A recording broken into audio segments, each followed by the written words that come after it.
Di antara deru motor dan lampu jalan yang remang, kota ini punya sisi yang tak pernah ditulis di brosur pariwisata. Lorong-lorong sempit, emper-emper toko yang berderet, bau duri yang kadang lebih kuat dari harumnya pagi. Di salah satu sudut itu, Inspektur Rama memilih menyamarkan dirinya bukan sebagai perwira yang gagah, melainkan sebagai orang tak terlihat, seorang gelandangan bisu yang tinggal di emperan. Tujuannya sederhana namun berbahaya, menemukan kebenaran tentang oknum polisi yang memeras warga kecil dan menghentikannya dari dalam. Rama menutup malam pertamanya dengan segenggam nasi bungkus dan selembar koran lusuh. Ia duduk membelakangi etalase toko kelontong yang tutup, wajahnya tertutup selendang tipis. Tubuhnya bergetar bukan karena dingin semata tapi juga karena menahan rasa cemas. Pagi sebelumnya, laporan dari seorang pedagang kecil sampai di meja propam ada patroli yang menagih uang keamanan kepada pedagang di pasar malam di kawasan kumuh itu. Laporan yang terdengar kecil, tapi bagi yang hidup dari sehari ke hari, jumlah sekecil apapun bisa berarti bedanya makan malam atau tidak. Menjadi gelandangan bukan hal mudah untuk seorang perwira seperti Rama. Ia harus merendahkan tubuh dan nadanya, belajar berjalan tanpa menarik perhatian, menahan kebiasaan rapi yang masih melekat, sepatu yang selalu kinclong, sikap tubuh yang tegas. Ia sengaja memilih tidak berbicara di komunitas itu bukan karena tak mampu, melainkan agar tidak memancing rasa ingin tahu. Diamnya menjadi jubah terbaik untuk menyatu. Hari-hari berikutnya Rama mengamati. Dengan mata yang selalu waspada, ia mencatat rutinitas patroli yang disebut dalam laporan. 2 mobil dinas berganti-gantian setiap 3 hari. Selalu datang setelah maghrib. Petugasnya menyorot lampu tajam menyisir gerobak-gerobak, lalu menghampiri pedagang satu persatu.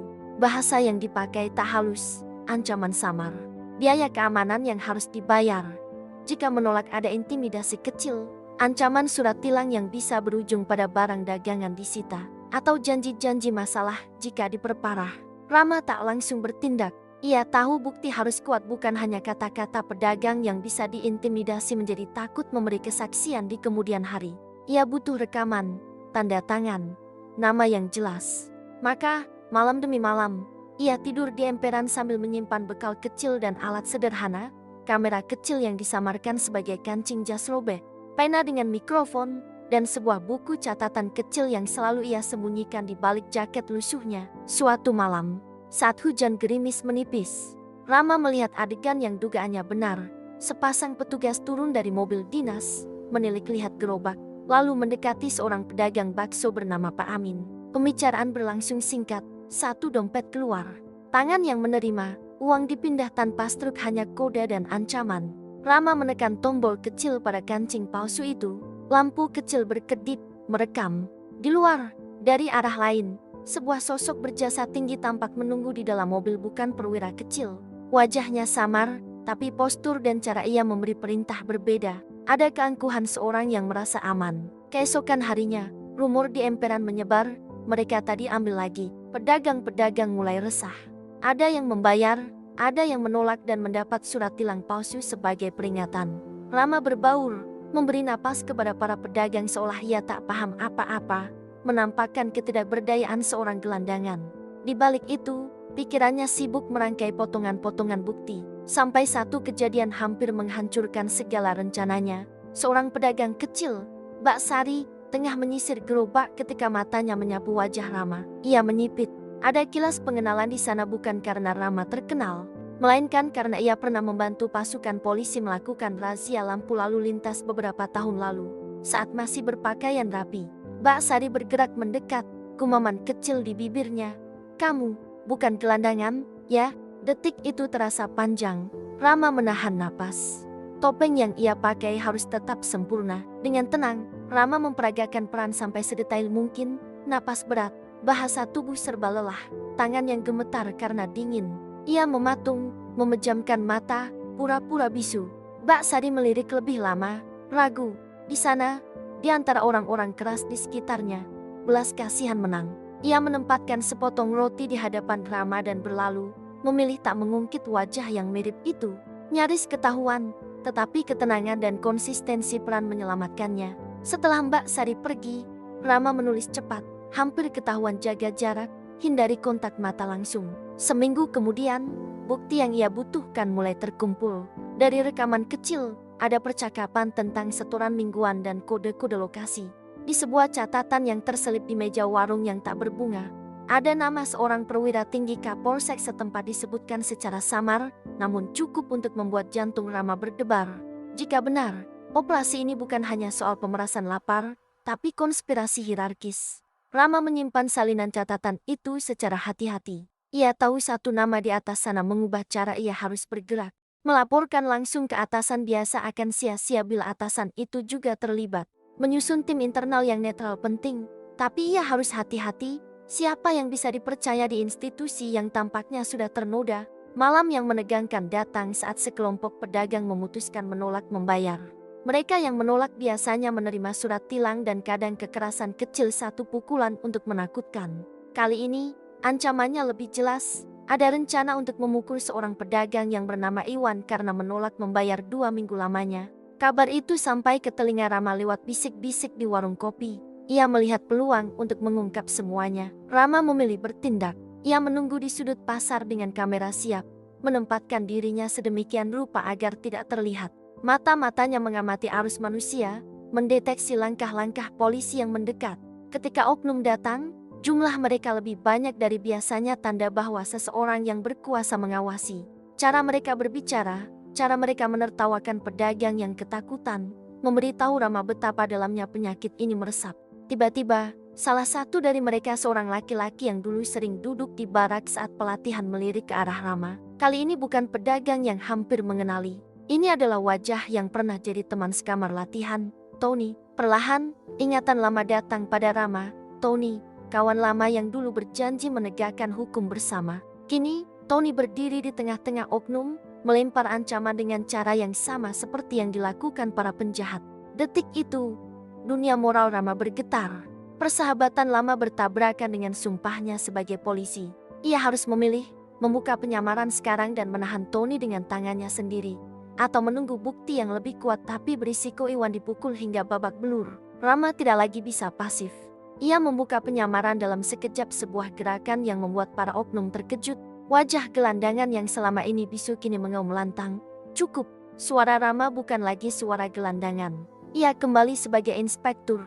Seketika, ketegangan berubah menjadi ledakan. Oknum terkejut, pedagang terpaku. Tony menatapnya penuh campur aduk. Di luar, lampu sirene samar terdengar. Rama sudah menghubungi tim internal yang ia percayai. Mereka bergerak cepat. Namun sebelum tim tiba, ada satu momen yang menghentikan waktu. Tony mengangkat tangan. Bukan untuk menyerang, melainkan untuk menatap Rama seolah mencari jawaban. Kenapa kau melakukan ini? Pertarungan moral menggelegak.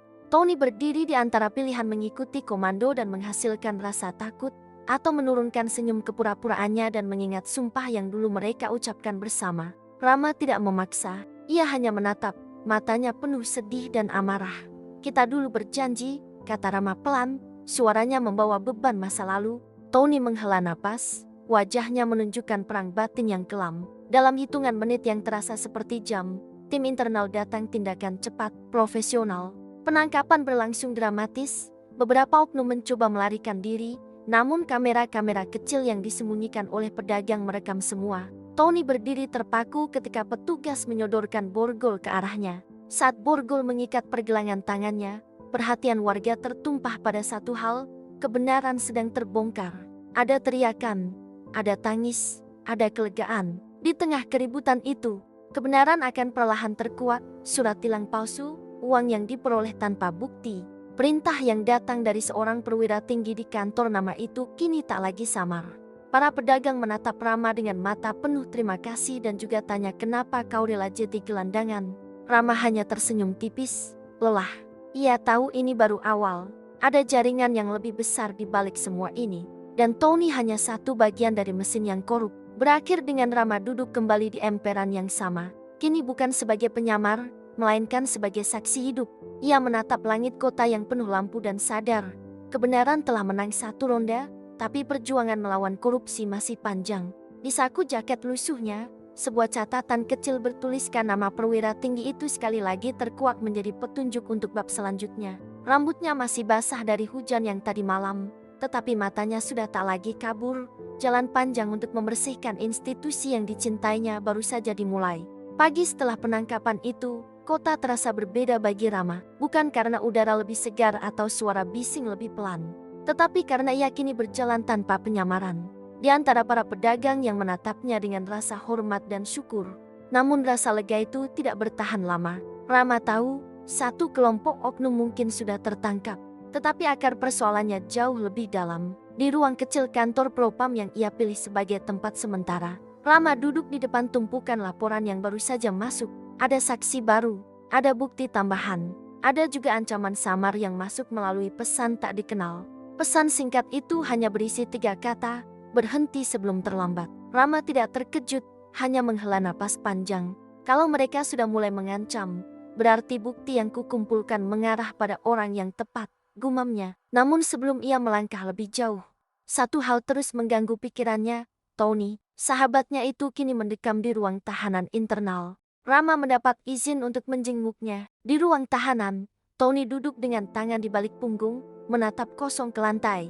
Ketika Rama masuk, ia tidak menunjukkan kemarahan, hanya tatapan letih seseorang yang sudah lama kehilangan arah. "Kenapa kau lakukan, Ton?"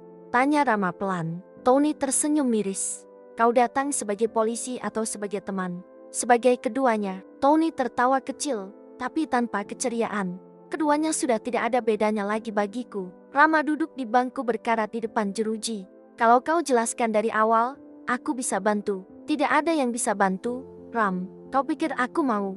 Kau pikir aku bangun pagi dan berkata, 'Ah, lebih baik aku memeras orang hari ini'?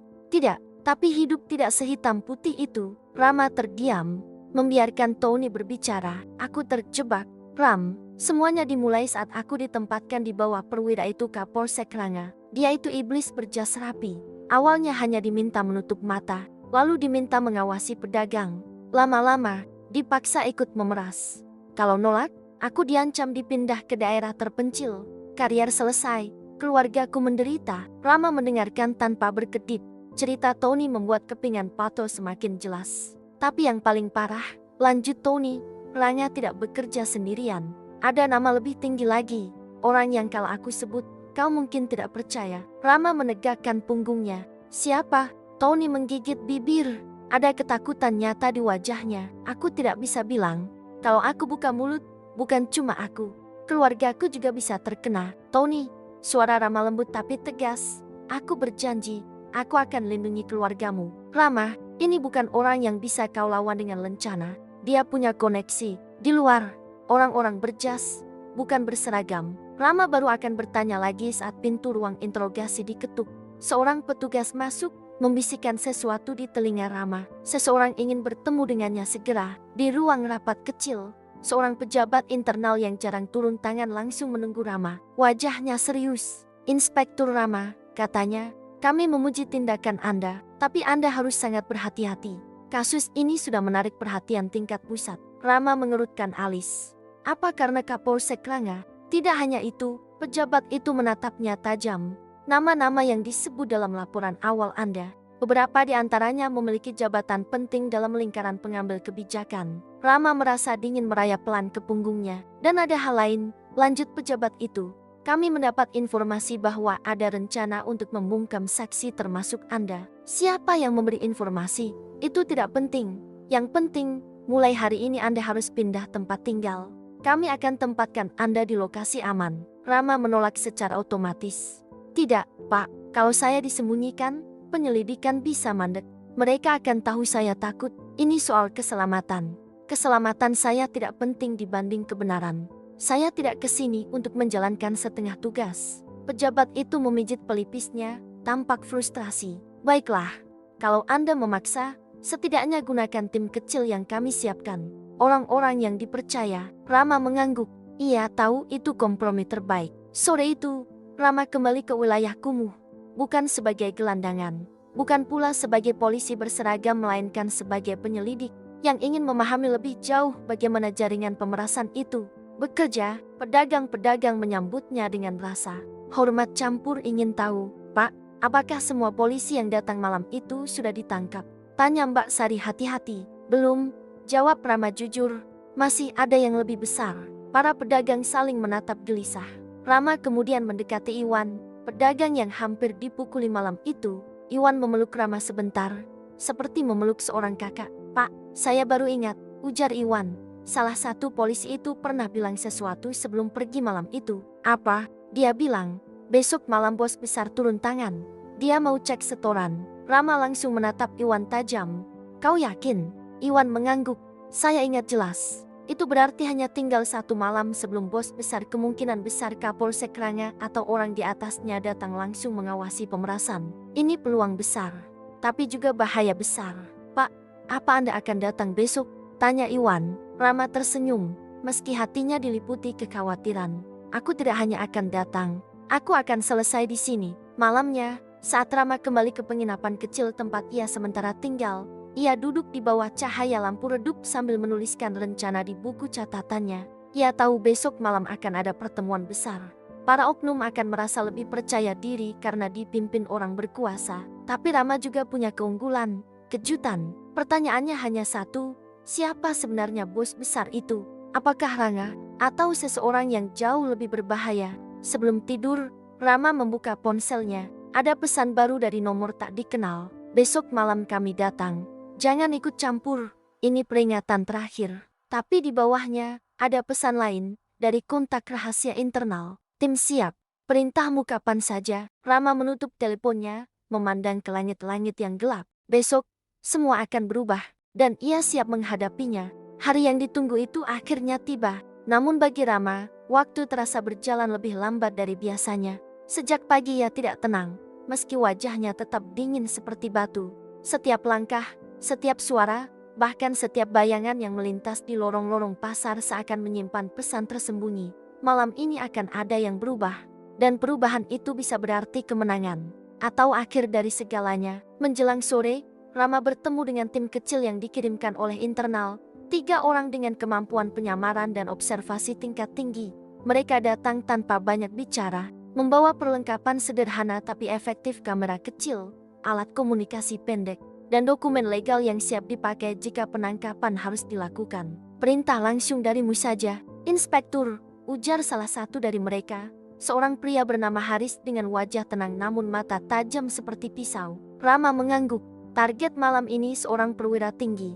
Identitasnya belum pasti, tapi kemungkinan besar Kapolsek Ranga atau orang di atasnya. Ketiga anggota tim saling bertukar pandang. Itu berarti risiko jauh lebih besar dari sekadar menangkap oknum lapangan. Pedagang sudah kuberitahu supaya tidak panik, lanjut Rama, tapi tetap beraktivitas seperti biasa. Kita tidak boleh terlihat mencurigakan. Skenario? Tanya Haris. Amati, rekam, biarkan mereka bergerak dulu. Kita baru turun tangan ketika bos besar muncul dan transaksinya terjadi. Jangan sampai mereka tahu kita sudah siap. Baik, semua berjalan seperti rencana. Tapi cerita besar tidak pernah mengikuti rencana secara sempurna. Hening sebelum badai menjelang maghrib, pasar yang biasanya ramai mulai tenang. Beberapa pedagang menutup lebih cepat. Ada yang hanya membuka sedikit, takut kejadian malam sebelumnya terulang. Ada pula yang sengaja bertahan demi membantu Rama mengungkap kebenaran. Rama berdiri di balik kios buah kosong, pakaian sipilnya membuatnya tampak seperti warga biasa. Namun mata tajamnya menyisir setiap sudut, mencari tanda-tanda awal. Dan tanda itu muncul. Dari ujung jalan, sebuah mobil double kabin hitam mengkilap berhenti perlahan. Bukan mobil dinas, bukan juga mobil patroli.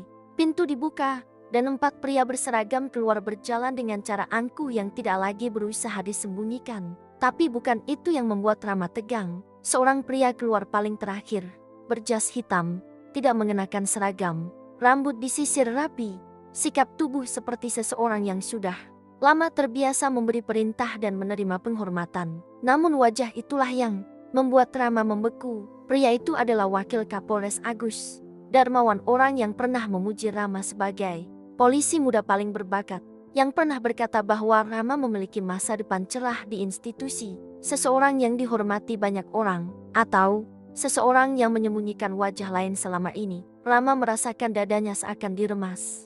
Ini lebih parah dari dugaannya. Bos besar turun tangan, gumamnya lirih. Bukan Ranga. Di kejauhan, Haris dan 2 anggota tim lainnya sudah bersiaga. Tapi wajah mereka menunjukkan keterkejutan yang sama. Pertemuan malam yang membeku Wakil Kapolres Agus berjalan di antara kios-kios. Diikuti oleh 2 pengawal berpakaian preman. Ia menyapa pedagang dengan senyum tipis. Tapi senyum itu terasa seperti pisau dingin. Bagaimana? Setoran lancar? Suaranya datar. berwibawa, namun ada nada ancaman yang tidak disamarkan. Salah satu oknum menjawab cepat, "Siap, Pak." Tapi, ada beberapa pedagang yang mulai keras kepala. Agus mendengus. Keras kepala karena ada yang melindungi. Siapapun yang membuat mereka berani, harus diberi pelajaran. Saat itu, salah satu mata oknum itu melirik ke sekitar. "Tapi kami dengar ada penyelidik internal berkeliaran." Agus tertawa kecil. "Biarkan saja, selama dia tidak punya bukti langsung, dia hanya bisa menggonggong." Kata-kata itu menghantam dada Rama seperti pukulan. Jadi dia tahu ada penyelidikan, dan dia tidak takut. Agus kemudian berhenti di kios Iwan. Tatapannya tajam, tak ada senyum. "Kau yang berani-beraninya menolak bayar 2 minggu. Suara Agus rendah, mematikan. Iwan berusaha tegar, meski wajahnya pucat. Saya hanya tidak punya uang, Pak. Dagangan saya sedang susah." Agus menepuk-nepuk dada Iwan dengan satu jari. "Kalau kau tidak bisa bayar, maka daganganmu yang akan membayar." Ia memberi isyarat kecil pada 2 pengawalnya. Mereka mulai berjalan mendekat, siap menjungkir balikan gerobak Iwan. Dan itulah batasnya. Saat Rama muncul dari bayangan cukup, suara itu lantang, tegas, menghempas udara malam seperti cambuk. Semua orang menoleh. Agus memicingkan mata. Rama keluar dari balik kios, langkahnya mantap. Wajahnya penuh kelelahan namun juga keberanian yang tak bisa ditutupi. Iwan menatapnya seolah melihat malaikat penolong. Para oknum terlongong, dan Agus tersenyum kecil. "Ah, Inspektur Rama," katanya santai. "Aku sudah mendengar banyak tentangmu." Rama berdiri tegak. "Saya punya rekaman, saksi, dan tim internal di sekitar area ini. Hentikan tindakan ini malam ini juga." "Tindakan apa?" Agus mengangkat alis. "Aku hanya berjalan-jalan memastikan keamanan wilayah." "Keamanan tidak dimulai dengan ancaman." "Ancaman?" Agus pura-pura kaget. "Atau tindakan preventif?" Ketegangan semakin tebal. Oknum berbisik-bisik gelisah. Beberapa pedagang mulai mundur, takut terjadi kekerasan. Rama mendekat 1 langkah. "Permainanmu selesai, Pak." Agus menatapnya seperti seekor predator yang melihat mangsa berbulu lembut. Rama, anak muda pintar, tapi terlalu polos." Ia mengangkat tangan, memberi sinyal kecil. 2 pengawalnya langsung mendekat, berusaha menangkap Rama. Namun sebelum mereka menyentuh, suara lain meledak melalui alat komunikasi kecil. "Tim masuk." Sekarang, dari 3 arah, Haris dan 2 anggota tim internal menyerbu cepat, menahan para oknum dengan gerakan terlatih. Para pedagang berteriak kaget namun kemudian melihat bahwa para penyerbu itu polisi resmi, bukan oknum. Agus mundur selangkah, masih tenang. Namun kali ini tidak ada senyum. "Kalian pikir ini cukup?" katanya dengan nada hampir meremehkan. Rama menatapnya langsung. "Ya, karena Anda sudah tertangkap basah." Haris maju membawa kamera kecil. "Semua percakapan Anda, ancaman Anda, telah direkam, beserta tindakan bawahan-bawahan Anda." Untuk pertama kalinya, wajah Agus berubah. Matanya menyipit, rahangnya mengeras. "Aku tidak sendiri," bisiknya dingin. "Kau pikir menangkapku sudah cukup? Yang di atas tidak akan tinggal diam. Biarkan mereka datang," jawab Rama. "Selama saya masih berdiri, saya akan melawan." Tim internal mulai memasangkan borgol di tangan Agus. Ia tidak melawan, tapi tatapannya menusuk seperti duri yang tak mau hilang. Saat dibawa pergi, Agus menatap Rama untuk terakhir kalinya malam itu. "Kau baru memulai perang, Nak, bukan mengakhirinya." Rama tidak bergeming. Setelah keheningan setelah sirene membawa pergi seluruh oknum, pasar kembali sunyi. Para pedagang masih syak, tapi perlahan mereka mendekati Rama. "Pak, terima kasih," ucap Mbak Sari dengan suara gemetar. "Saya cuma melakukan tugas," jawab Rama dengan senyum lelah. Iwan menatapnya lama. "Kalau Bapak tidak datang, mungkin saya sudah kehilangan segalanya." Rama menepuk bahu Iwan. "Aku tidak akan biarkan itu terjadi." Namun jauh di dalam hati, Rama tahu kata-kata Agus tadi bukan hanya ancaman kosong. Ada seseorang atau beberapa orang di atas Agus yang akan merasa terusik, dan mereka tidak akan diam. Malam itu, ketika Rama pulang ke penginapannya, ia membuka buku catatannya. Di halaman kosong, ia menulis 1 kalimat, "Musuh yang sebenarnya belum muncul." Berakhir di sana dengan kebenaran yang baru terbuka, dan bayang-bayang musuh yang lebih besar menunggu di balik gelap malam. Malam itu, setelah semua oknum ditangkap, Rama tidur dengan gelisah.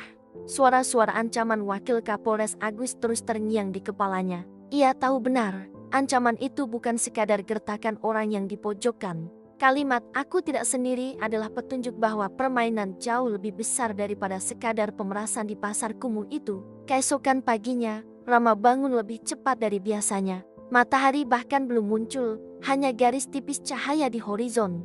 Ia duduk di tepi ranjang, memijat pelipisnya sambil membayangkan langkah apa yang harus ia ambil selanjutnya. Musuh yang sebenarnya belum muncul, gumamnya, mengulang catatan di bukunya. Kunjungan berbahaya sekitar pukul 7 pagi. Rama menerima panggilan dari Haris. "Inspektur, kita punya masalah."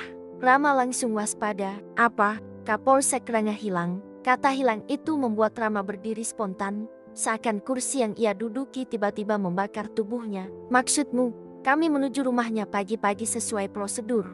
Tapi rumah kosong. Istrinya bilang dia pergi semalam dan tidak pulang." Rama mencengkeram ponsel erat.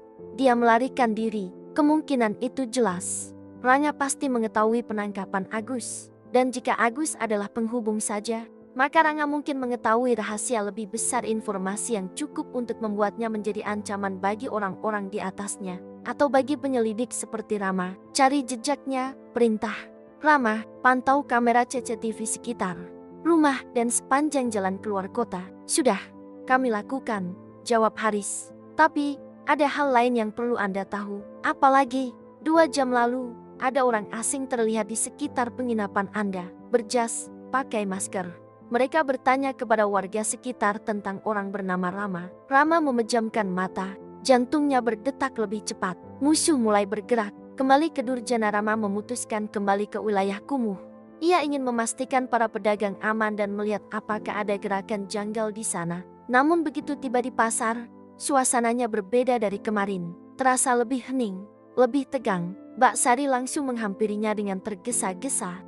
"Pak Rama, ada yang mencari Bapak." "Siapa?" "Laki-laki tinggi, berjaket hitam." Lihat sekeliling pasar. Tapi bukan pedagang. Wajahnya kaku. "Pak." Rama menoleh, memeriksa sekeliling. Memori dari penyamaran masih melekat. Ia peka terhadap gerak-gerik mencurigakan. Dan benar saja, di ujung pasar, ada sosok pria berdiri memantau sambil berpura-pura merokok. Dari cara tubuhnya tegak, dari cara matanya mengawasi setiap sudut tanpa banyak berkedip, jelas ia bukan warga biasa. Rama merapat pada dinding kios, mengamati dari jauh. 3 menit berlalu, pria itu mengambil telepon dari sakunya, berbicara dengan suara rendah, lalu meninggalkan kawasan pasar dengan langkah cepat. "Dia bukan orang sini," gumam Rama. "Siapa dia?" "Pak," tanya Iwan, "orang yang disuruh mengawasi saya." Pedagang-pedagang mulai gelisah mendengar itu. Rama mengangkat tangan, memberi tenang. "Tenang, mereka tidak akan menyentuh kalian. Target mereka saya." "Justru itu yang bikin kami takut, Pak," jelas Iwan. "Kalau mereka berani mengincar polisi sejujur Bapak, apa kami masih aman?" Rama menatap mereka satu persatu. "Aku janji, kalian akan aman. Ini tugasku." Walau kata-kata itu lantang, hatinya merasakan ketegangan yang sulit ditahan. Dokumen rahasia siang harinya, Haris menghubunginya lagi. "Kami menemukan sesuatu." Rambut Rangga bukan hanya hilang, tapi ia meninggalkan sesuatu. "Apa?" "Amplop coklat, disembunyikan di plafon rumahnya. Mungkin sengaja untuk orang yang mencarinya." Rama menghela napas. "Aku ke kantor Propam sekarang." Setibanya di kantor, Haris menyerahkan amplop itu. Rama membukanya perlahan. Di dalamnya ada beberapa lembar kertas, catatan tulisan tangan, dan sebuah foto. Foto itu membuat Rama merinding. Itu adalah foto pertemuan di sebuah restoran mahal. Tampak Wakil Kapolres Agus duduk berhadapan dengan seorang pria yang wajahnya tidak asing baginya. Pria itu adalah Komisaris Besar Surya Darmawan, kepala kepolisian wilayah yang jauh lebih tinggi dari Agus. Orang yang sering muncul di TV sebagai penjaga integritas. "Ini tidak mungkin," desis Rama. Haris menunjukkan lembar lain. Rangga menulis ini sebelum melarikan diri. Tulisan itu bergoyang seperti ditulis dengan tangan gemetar. "Agus hanyalah pintu kecil. Yang mengendalikan semua adalah orang di atasnya. SD, aku tidak sanggup melawan. Maafkan aku, SD. Surya Darmawan." Rama menutup matanya sesaat. Angin di luar terasa jauh lebih dingin dari biasanya. Jika ini benar, maka musuh mereka bukan lagi perwira biasa, tapi seseorang yang memiliki kuasa untuk memindahkan, memecat, bahkan menghilangkan siapapun. Pesan dari bayangan saat Rama hendak meninggalkan kantor. Teleponnya berdering, nomor tidak dikenal. Rama mengangkat. Suara berat terdengar dari seberang. Inspektur Rama. Rama mengenal suara itu. Ia pernah mendengarnya di acara kepolisian, di konferensi pers, di rapat publik. Itu suara Kompol Besar Surya Darmawan. Saya dengar Anda sibuk sekali akhir-akhir ini, ucap Surya dengan nada santai yang terasa seperti ancaman terselubung. Menyamar sebagai gelandangan. Menangkap Wakapolres. Sangat rajin. Rama tidak menjawab. Anak muda sepertimu harusnya tahu batas. Lanjut Surya, batu yang terlalu kecil tidak perlu menghalangi roda besar. Karena roda tidak akan berhenti. Yang hancur, batunya. Rama mengepalkan fistnya. Apa maksud Anda menelpon saya? Peringatan. Berhentilah menggali. Jika kau teruskan, aku tidak jamin keselamatanmu atau keselamatan orang-orang yang kau pedulikan. Telepon terputus. Rama berdiri diam lama, tatapannya kosong. Dadanya naik turun cepat. Surya Darmawan telah memperlihatkan wajah aslinya, dan itu mengubah segalanya. Api dalam dada malam harinya.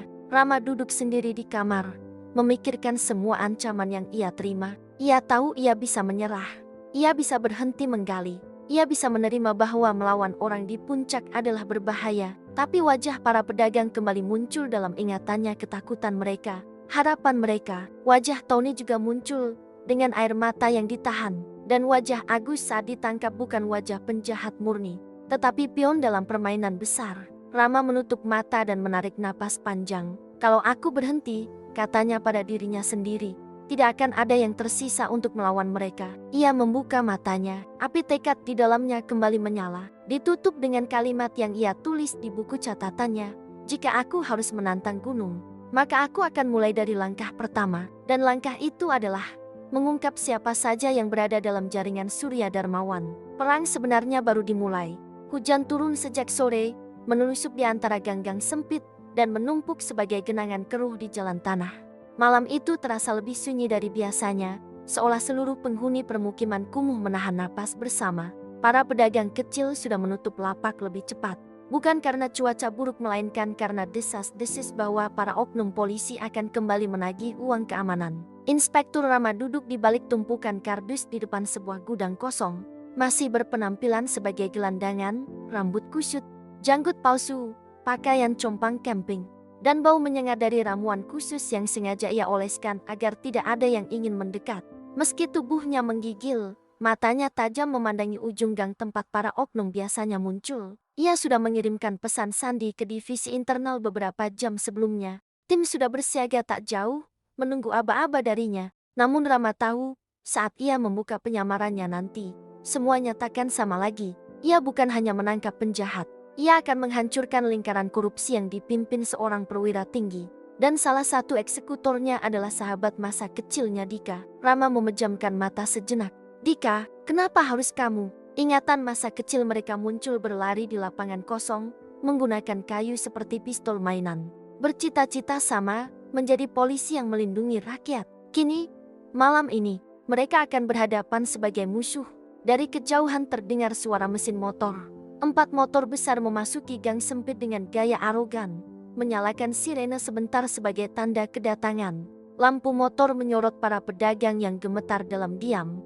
Hujan masih turun tipis, memantulkan cahaya biru polisi di genangan air. Rama mengencangkan rahang. Itu mereka, 5 polisi turun dari motor, semua berseragam dengan atribut lengkap. Di antara mereka, Dika berjalan paling depan, postur tegap dan wajah tegasnya tak berubah. Namun sorot matanya kini lebih gelap, dipenuhi ketamakan dan rasa kuasa berlebihan. Cepat kumpulin uangnya, bentak Dika kepada pedagang-pedagang kecil. Kalau ada yang ngeles, kita beresin malam ini juga. Beberapa pedagang mulai menyerahkan uang dengan tangan gemetar. Seorang perempuan tua mencoba menjelaskan bahwa penghasilannya buruk karena hujan, tapi seorang oknum lain langsung mendorongnya hingga perempuan itu terjatuh di lantai becek. Rama mengepalkan tangan. Ini saatnya. Namun sebelum ia bangkit, seorang pemuda pedagang pisang memberanikan diri berkata, "Kami nggak mau bayar lagi. Kami nggak salah apa-apa." Dika menoleh perlahan, matanya menyipit. "Berani juga kau ya?" Ia menarik tongkat rotan yang menggantung di pinggangnya dan berjalan mendekati pemuda itu. Para pedagang menjerit pelan, sebagian menutup mata. Pemuda itu terpaku, tidak mampu bergerak. Rama berdiri, dengan satu tarikan napas panjang, ia melepas wig kumalnya, melepaskan janggut palsu, dan menendang tumpukan kardus hingga beterbangan. Para pedagang yang awalnya takut kini terpana melihat perubahan drastis itu. Rama berjalan ke tengah gang, berdiri antara Dika dan pemuda tadi. "Cukup," katanya tegas. Suara itu membuat seluruh oknum menoleh. Dika memicingkan mata, lalu perlahan mengenali wajah yang sempat tersamarkan oleh kotoran dan rambut kusut. "Rama," suaranya terdengar tak percaya, bercampur marah dan kaget. "Operasi kalian selesai malam ini." Rama menatap mereka satu persatu. "Divisi internal sudah berada di sekitar lokasi. Kalian semua dalam pengawasan." Beberapa oknum langsung meriahkan senjata mereka. Dika menahan tangan salah satu bawahannya. "Turunkan," ujarnya pendek. "Bang, dia polisi internal," tanya salah satu. "Dia teman lamaku," jawab Dika dingin. "Dan dia benar-benar mencari gara-gara." Rama menatapnya, mencoba menemukan sisa-sisa kebaikan yang dulu pernah ia kenal. "Dik, kamu masih bisa berhenti. Kamu bisa menyerah. Aku minta ini sebagai teman." Dika tertawa kecil, getir. "Teman, kamu masih percaya persahabatan, Ram? Sementara atasan kita meraup uang puluhan juta tiap malam. Kami cuma ambil sisa recehnya. Kamu tahu itu salah. Kamu tahu hidup nggak seadil itu." Kreng, tiba-tiba dari ujung gang terdengar suara radio internal. Pertanda tim pengawas sudah memasuki area. Para oknum mulai gelisah. "Ini kesempatan terakhir," kata Rama. "Letakkan senjatamu." Dika terdiam cukup lama, hingga Rama mengira sahabatnya itu mulai goyah. Tapi kemudian Dika mengangguk ke arah bawahannya sebuah sinyal yang jelas. Ringkus dia. Dua oknum langsung menyerbu Rama. Serangan datang cepat, tapi Rama jauh lebih terlatih. Dengan gerakan gesit ia menangkis tongkat rotan, memutar badan, dan menendang dada salah satu penyerang hingga terjatuh ke genangan air. Yang lain mencoba memukul kepala Rama, tetapi Rama merunduk dan membalas dengan pukulan siku yang tepat mengenai rahang. Rama hampir menang ketika Dika ikut turun tangan. Mereka berdua bertarung dalam hujan. Dua teman yang dulu saling melindungi, kini bertemu sebagai lawan. Tinju demi tinju saling menghantam. Namun tidak ada kebencian dalam serangan mereka, hanya kekecewaan dan luka batin. "Kenapa kamu harus ikut campur, Ram?" teriak Dika sambil menahan lengan Rama. "Karena ini salah." Rama melepaskan diri. "Kita jadi polisi bukan buat menindas rakyat." Pertarungan mereka berhenti mendadak ketika lampu sorot putih menerangi gang dari dua arah. Suara langkah kaki berat menggema. "Polisi, turunkan senjata." Tim divisi internal muncul, lengkap dengan perlengkapan taktis. Dalam hitungan detik, para oknum dibekuk satu persatu. Dika berdiri terpaku, napasnya terengah. Rama berdiri di depannya, basah kuyup, memandangnya tanpa kata. Dika akhirnya meletakkan tongkat, mengangkat tangan perlahan. Dalam tatapan matanya, Rama melihat sesuatu, bukan penyesalan penuh, tapi kesadaran bahwa inilah akhir dari segala yang sudah ia lakukan. Saat borgol dikunci di pergelangan tangannya, Dika menatap Rama untuk terakhir kalinya. "Aku berharap kamu salah," katanya lirih. "Tapi ternyata kamu benar." Rama tidak menjawab. Ia hanya menatap sahabatnya dibawa pergi oleh tim internal. Wajahnya dipenuhi kesedihan yang sulit disembunyikan. Para pedagang kecil berkumpul perlahan. Sebagian menangis lega. Mereka menatap Rama dengan rasa hormat. Untuk pertama kalinya dalam beberapa minggu, Rama merasakan beban di dadanya sedikit berkurang. Malam itu, topeng-topeng yang menutupi kebenaran akhirnya jatuh. Namun ia tahu, perang melawan korupsi belum selesai. Ini baru permulaan. Hujan sudah berhenti ketika fajar mulai mengintip dari balik atap seng kumuh. Udara pagi membawa aroma tanah basah, tetapi juga ketegangan yang samar, seolah seluruh kota tahu sesuatu besar baru saja terjadi. Di jalanan, samar terdengar bisik-bisik tentang penangkapan oknum polisi malam tadi. Meski belum menyebar luas, kabar itu sudah menjadi percikan kecil yang bisa berubah menjadi api besar kapan saja. Sementara itu, Rama berjalan di koridor gedung divisi internal. Wajahnya lelah, pakaiannya kini sudah diganti seragam lengkap, namun bekas luka kecil pada pipi dan hidung masih terlihat jelas. Pertarungannya melawan Dika dan beberapa oknum lain semalam meninggalkan bekas fisik dan batin. Di sebuah ruang rapat, beberapa perwira divisi internal sudah menunggu. Begitu Rama masuk, mereka menatapnya dengan campuran hormat dan kekhawatiran. "Inspektur Rama," ujar Komandan Surya, kepala divisi internal. "Selamat, operasi penyamaranmu sangat efektif. Kami mendapatkan bukti jelas dan cukup saksi." Rama mengangguk singkat. "Bagaimana kondisi para korban?" "Mereka aman. Banyak yang lega, meski ada juga yang takut memberikan kesaksian resmi." "Itu wajar," gumam Rama. Orang-orang kecil sudah terlalu sering dipermainkan. Komandan Surya membuka berkas hitam di mejanya. Di dalamnya terdapat foto para oknum yang ditangkap semalam, termasuk Dika. Melihat wajah itu, jantung Rama terasa mencubit. Masalahnya, lanjut Surya, perwira tinggi yang memimpin pemerasan ini belum bisa disentuh. Rama mengangkat kepala. Kenapa? Karena dia punya pengaruh besar di Polres.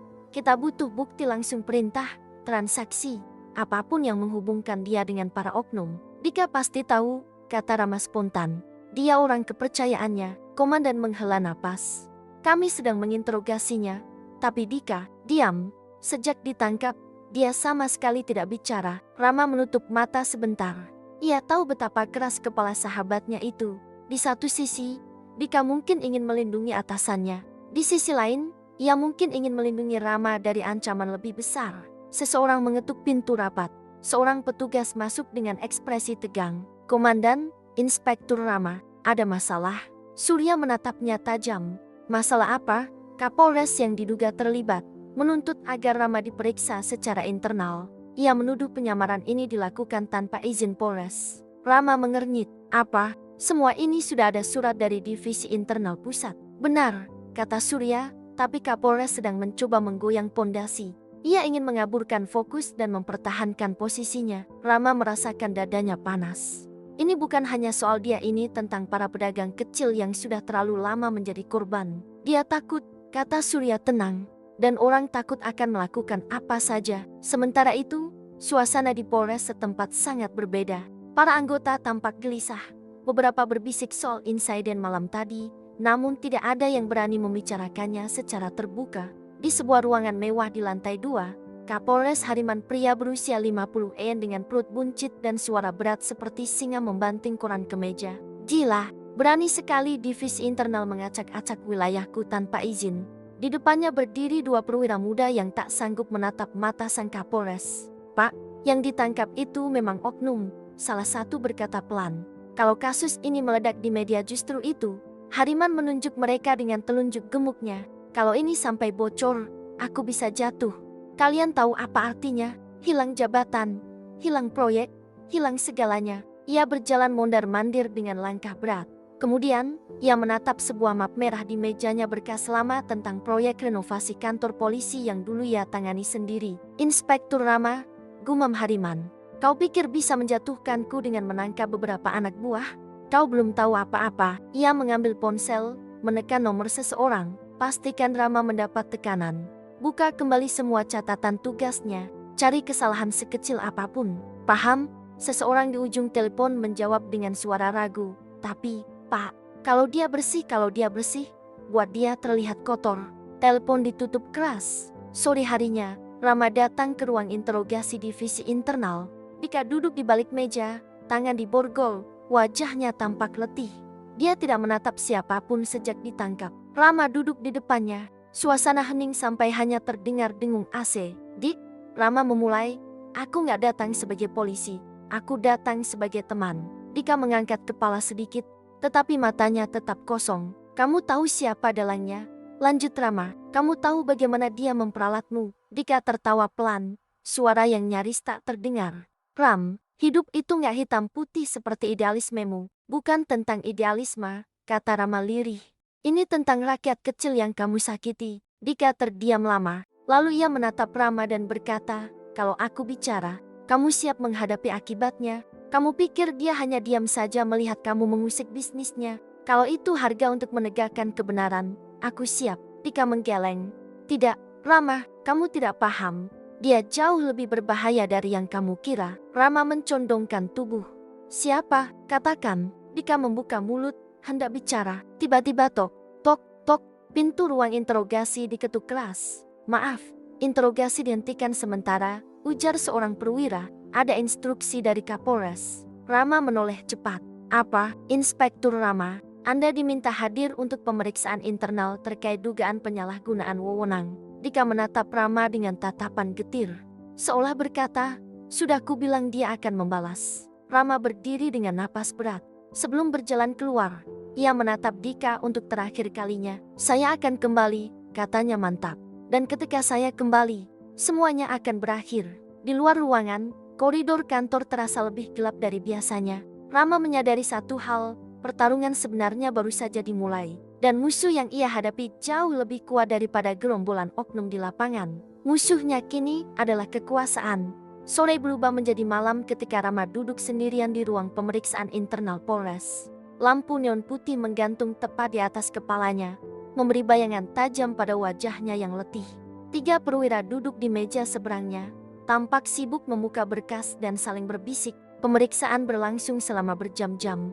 Mereka menanyai Rama tentang setiap tindakan selama operasi penyamaran, bahkan hal-hal kecil yang seolah ingin memojokkannya. Kenapa melakukan operasi tanpa koordinasi penuh dengan Polres setempat? Kenapa tidak meminta dukungan petugas lokal? Kenapa tidak melapor langsung ke Kapolres? Rama menjawab dengan tenang, tetapi ia tahu arah mereka jelas, membuatnya terlihat bersalah. Semua surat perintah sudah ada, jawabnya. Saya bertindak atas mandat divisi internal pusat. Kapolres tidak dilibatkan karena dialah target penyelidikan. Kalimat itu membuat ruangan hening. Namun salah satu perwira pemeriksa mencondongkan badan dan berkata dengan nada dingin, itu hanya dugaan. Dan sementara dugaan tidak terbukti, Kapolres tetap atasan Anda. Anda menyerang hierarki kepolisian. Rama menatap perwira itu tajam. Inilah permainan Kapolres Hariman, pikirnya. Serang aku dari dalam. Pemeriksaan baru selesai hampir pukul 10 malam.